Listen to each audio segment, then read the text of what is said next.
अस्सलाम वालेकुम प्यारे बच्चों, क्लास 9 फिजिक्स चैप्टर नंबर 1। आज के वीडियो में प्यारे बच्चों इस चैप्टर के कॉम्प्रिहेंसिव क्वेश्चंस, जिसे हम लॉन्ग क्वेश्चंस भी कह सकते हैं, इसके आंसर्स मैं आपके साथ शेयर करूंगा। अगर आपने मेरा चैनल अभी तक सब्सक्राइब नहीं किया तो जल्दी से मेरे चैनल को सब्सक्राइब कर लें, वीडियो को लाइक कर लें। तो प्यारे बच्चों, पहला लॉन्ग सवाल आपका है चैप्टर नंबर 1 का। What is meant by base and derived quantities, give the names and symbols of SI base units. इस सवाल में पूछा गया प्यारे बच्चों आपसे कि बेस एंड डिराइव्ड क्वांटिटीज होती क्या हैं और आपने नाम और सिंबल्स बताने एसआई बेस यूनिट्स के। तो पहले हम बात करते हैं प्यारे बच्चों बेस क्वांटिटीज की। These are fundamental quantities that can not be defined in terms of other quantities. Base quantities बुनियादी क्वांटिटीज हैं कि जिनकी बुनियाद पर हम दूसरी क्वांटिटीज को लिख सकते हैं। They form the foundation for other measurements. ये क्वांटिटीज बुनियाद बनाती हैं दूसरी पैमाइश के लिए। Examples of base quantities, length, mass, time. तो प्यारे बच्चों अब हम बात करते हैं डिराइव्ड क्वांटिटीज की। All the quantities which can be described in terms of one or more base quantities are called derived quantities. एक या एक से ज्यादा बेस क्वांटिटीज को हम इकट्ठा कर लें और उनको मिलाकर अगर हम एक नई क्वांटिटी बना लें तो वो डिराइव्ड क्वांटिटी हो जाएगी।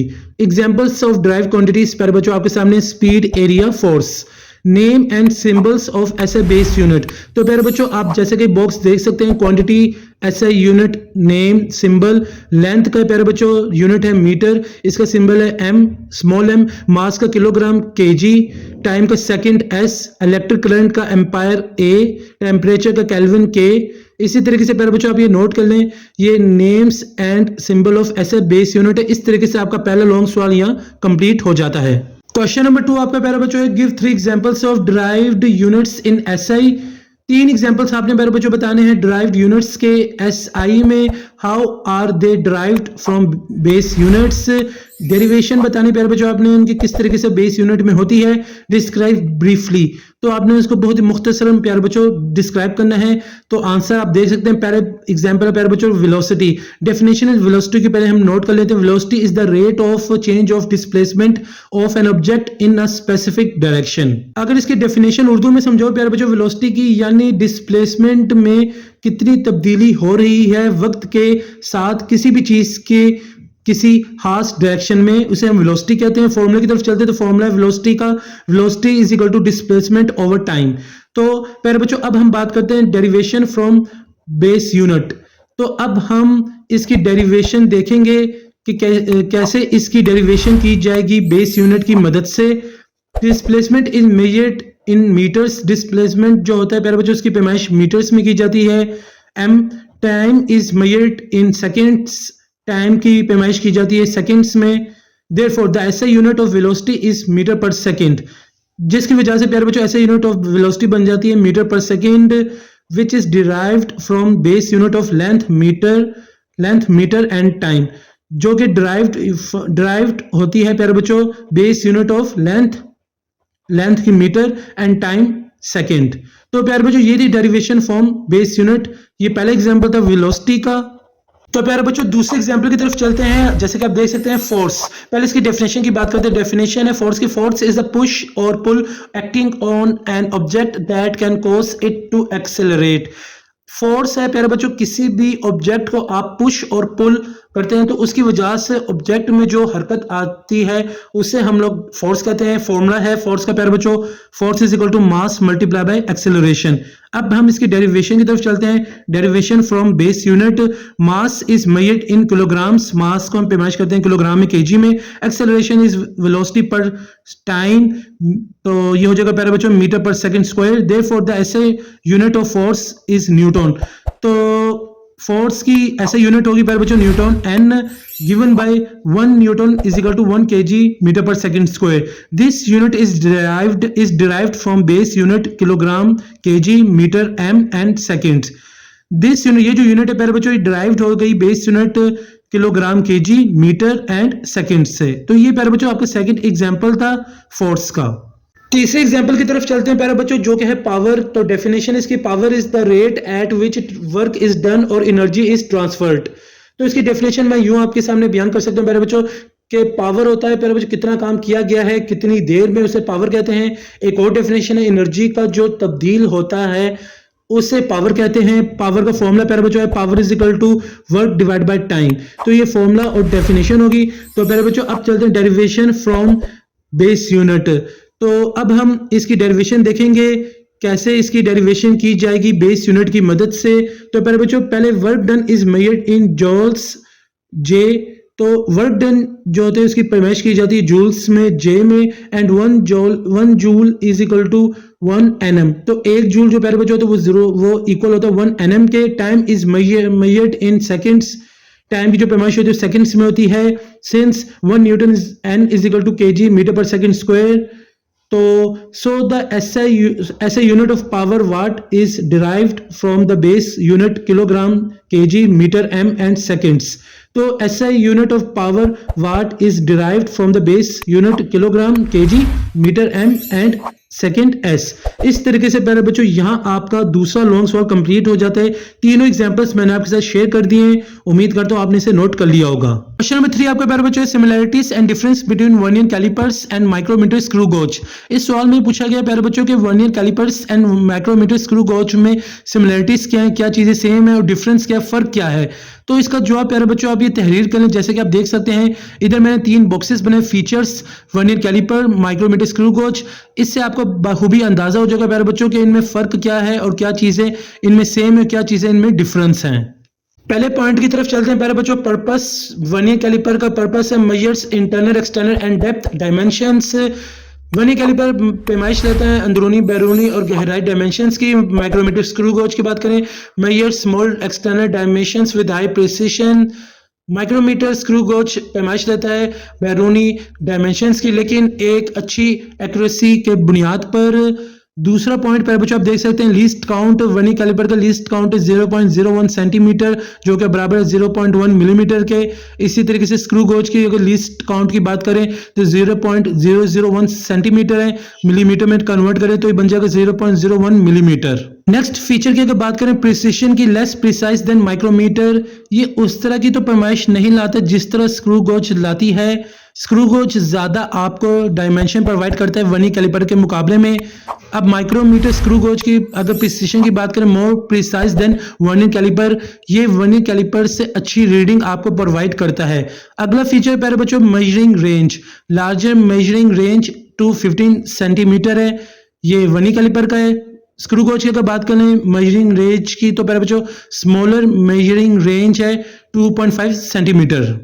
अगला फीचर जिस पे हम बात करेंगे वर्किंग प्रिंसिपल। वर्नियर कैलिपर की बात करते हैं, uses a sliding vernier scale over a main scale. Principle क्या है, इसका असूल है काम करने का वो इस तरह है कि हमारे पास 2 स्केल होते हैं, वर्नियर स्केल, मेन स्केल। जो वर्नियर स्केल जो है स्लाइड होता है तो मेन स्केल पर और पैमाइश ली जाती है। अब स्क्रू गॉज की अगर बात करें तो इसका वर्किंग प्रिंसिपल है use a screw mechanism for measurement. Screw, ये प्यारे बच्चों यहाँ रीडिंग या पैमाइश ली जाती है स्क्रू की मदद से। स्क्रू गॉज में यानी पेच वगैरह उसे लूज या टाइट करके पैमाइश ली जाती है। वर्किंग प्रिंसिपल है स्क्रू गॉज का।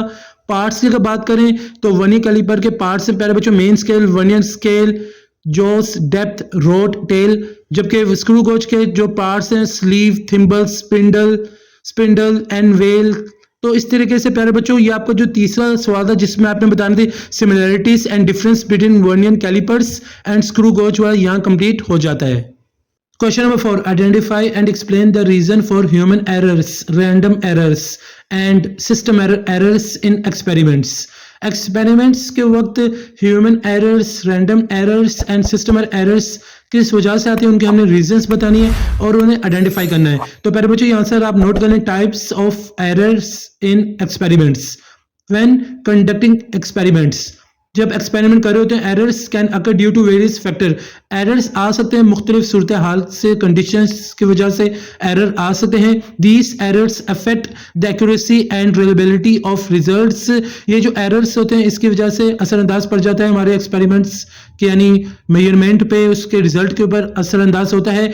The 3 main types of errors are, 3 तरह की जो मेन टाइप्स हैं वो ह्यूमन एरर है, रैंडम एरर है, सिस्टमैटिक एरर है।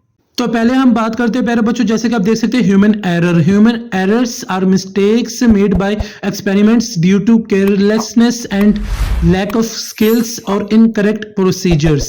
कि ह्यूमन एरर्स वो गलतियां जो कि एक्सपेरिमेंट्स में आती है इंसानों की लापरवाही की वजह से और लाइल्मी की वजह से और गलत प्रोसीजर की वजह से। रीजंस क्या प्यारे बच्चों? पहला है misreadings instruments incorrectly reading a measuring scale. कि गलती से प्यारे बच्चों रीडिंग जो मेजरिंग स्केल की होती है वो नोट कर लेना, ये एक मेन रीजन हो सकती है। दूसरा recording mistakes, writing down incorrect values और मिक्सिंग अप नंबर्स। कि लिखने वक्त कोई गलती कर बैठना, इनकरेक्ट वैल्यूज लिख बैठना और मिक्स कर देना नंबर्स को। Incorrect procedures, not following the correct steps in an experiment. एक जो सबसे बड़ी ह्यूमन एरर की जो गलती है रीजन वो ये प्यारे बच्चों एक्सपेरिमेंट के स्टेप सही तरीके से फॉलो मत करना। Poor observations, judging values inaccurately such as estimating the time incorrectly in a stopwatch experiment. Stopwatch के एक्सपेरिमेंट के वक्त प्यारे बच्चों जो सही टाइम होता है वो नोट ना करना, गलत टाइम को नोट कर लेना, जज कर लेना, ये पुअर जो है ऑब्जर्वेशन है और ह्यूमन एरर की एक रीजन है प्यारे बच्चों। एग्जाम्पल आपके सामने, एक एग्जाम्पल की मदद से आपको समझाते हैं ह्यूमन एरर प्यारे बच्चों। A student measuring the temperature of water might misread the thermometer and record the wrong value. इस एग्जाम्पल में ये बताया गया प्यारे बच्चों के जो बच्चे होते हैं जब पैमाइश ले रहे होते हैं टेम्परेचर, जब पानी को गर्म करने वक्त थर्मोमीटर की जब रीडिंग नोट कर रहे होते हैं वहां उनसे गलती हो जाती है, मिस रीड कर लेते हैं, वैल्यू कुछ और होती है और वैल्यू कुछ और नोट कर लेते हैं, लिख कुछ और लेते हैं, रॉन्ग वैल्यू को लिख लेते हैं। तो ये ह्यूमन एरर की एक एग्जाम्पल थी प्यारे बच्चों जो मैंने आपके साथ शेयर की है। दूसरा एरर आपका प्यारे बच्चों रैंडम एरर है। Random errors occur due to unpredictable and uncontrollable factors. Random error क्यों आते हैं प्यारे बच्चों? उसके मेन रीजन है कि नाकाबिले पेश गोई या कुछ ऐसे फैक्टर जो जिस पर कंट्रोल नहीं किया जा सकता। They cause slightly variations in measurements and affect precision. पैमाइश के वक्त इसमें थोड़ा सा फर्क रह जाता है और आपका आंसर दुरुस्त नहीं होता जितनी होना चाहिए आंसर को। तो प्यारे बच्चों ये था मेन रैंडम एरर की डेफिनेशन, उर्दू में मैंने आपको बता दी, समझा दिए। रीजंस क्या है इसके पीछे प्यारे बच्चों आप रीजंस दे सकते हैं। पहला पॉइंट है एनवायरमेंटल फैक्टर्स। रीजंस जो आपको बताया प्यारे बच्चों एक ही रीजन है इसका, environmental factors, fluctuations in temperature, humidity और एयर प्रेशर, दर्जा हरारत में फर्क हो सकता है। इसके अलावा प्यारे बच्चों हवा के दबाव से रीडिंग में मिस्टेक हो सकती है, नमी भी हो सकती है। तो ये एक रीजन है प्यारे बच्चों रैंडम एरर की। तीसरा पॉइंट है एरर आपका प्यारे बच्चों systematic error. Systematic errors occur due to consistent faults in the experiments leading to the results that are always too high or too low. These affects accuracy. Systematic error प्यारे बच्चों जो होता है वो आता है कंसिस्टेंट, लगातार आता है, फॉल्ट्स होते हैं, गलती होती है एक्सपेरिमेंट में जिसकी वजह से जो रिजल्ट आपका होता है वो एकदम से हाई हो जाता है, कभी लो हो जाता है और आपको सही पैमाइश नहीं मिलती, सही रीडिंग नहीं मिलती, सही रिजल्ट नहीं मिलता। रीजन है फॉल्टी इक्विपमेंट, आपका इंस्ट्रूमेंट ही गलत हो। A scale that is not properly calibrated always gives incorrect weight readings. ऐसा स्केल, ऐसा इंस्ट्रूमेंट जो कि हमेशा ही क्या नाम है प्यारे बच्चों आपको इनकरेक्ट वेट दे, आपको रिजल्ट दे, आपकी रीडिंग्स दे। तो ये एक रीजन है। दूसरा जीरो एरर इन इंस्ट्रूमेंट्स। तो एक है प्यारे बच्चों measuring device that does not start from zero. कभी कभी ऐसा होता है प्यारे बच्चों जो आप डिवाइस यूज करो तो पैमाइश लेने वक्त वो जीरो के बजाय किसी और नंबर से स्टार्ट हो रही है, तो इससे क्या होता है आपको सिस्टमैटिक एरर आ जाता है। मिसाल के तौर पर balance shows 5 gram instead of 0 gram when empty. जब आप प्यारे बच्चों बैलेंस अगर देखें तो इंस्ट्रूमेंट को उसमें जब एम्प्टी होता है 0 ग्राम की बजाय वो आपको 5 ग्राम शो कर रहा हो, तो ये कह सकते हैं कि आपको जो इंस्ट्रूमेंट है उसमें ही एरर है। तो ये सिस्टमैटिक एरर की एक रीजन है। एग्जाम्पल आपके सामने प्यारे बच्चों, stopwatch that run slow will always record longer times than the actual values. यानी एक स्टॉप वॉच से आप एक्सपेरिमेंट कर रहे हैं और वो स्टॉप वॉच चल बहुत स्लो रही है, तो जब आपने उसको स्टॉप करना है तो ज़्यादा टाइम बहुत ज़्यादा लेगी। इससे होगा क्या कि आपको रिजल्ट यानी गलत मिलेगा और जो वैल्यू भी गलत मिलेगी। तो ये एक एग्जाम्पल था प्यारे बच्चों सिस्टमैटिक एरर का। टाइप्स ऑफ एरर्स की तो बात हो गया, हाउ टू रिड्यूस एरर्स की भी बात कर लेते हैं प्यारे बच्चों। जैसे कि आप देख सकते हैं for human error be careful, double check readings and follow correct procedure. Experiment ध्यान से करें, डबल चेक रीडिंग करें, रीडिंग को चेक करें, दोबारा बार बार चेक करें एंड फॉलो करेक्ट प्रोसीजर, सही प्रोसीजर को फॉलो करें। फॉर रैंडम एरर के लिए प्यारे बच्चों take multiply readings and calculate the average. Readings को मल्टीप्लाई एक दो दफा लें और एवरेज जो है उसे कैलकुलेट ध्यान से करें। For systematic error, calibrate instruments and use correct method. आपका जो इंस्ट्रूमेंट हो वो बिल्कुल ठीक हो, उसमें कोई नुक्स ना हो, खराबी ना हो, ताकि पैमाइश के वक्त हमारी जो भी रीडिंग आई उसका रिजल्ट सही हमें मैंने पैमाइश पे हमें सही मिले। तो यूज करेक्ट मेथड, और मेथड भी आपका सही होना चाहिए। By understanding and minimising these error, experiments can yield more reliable and accurate results.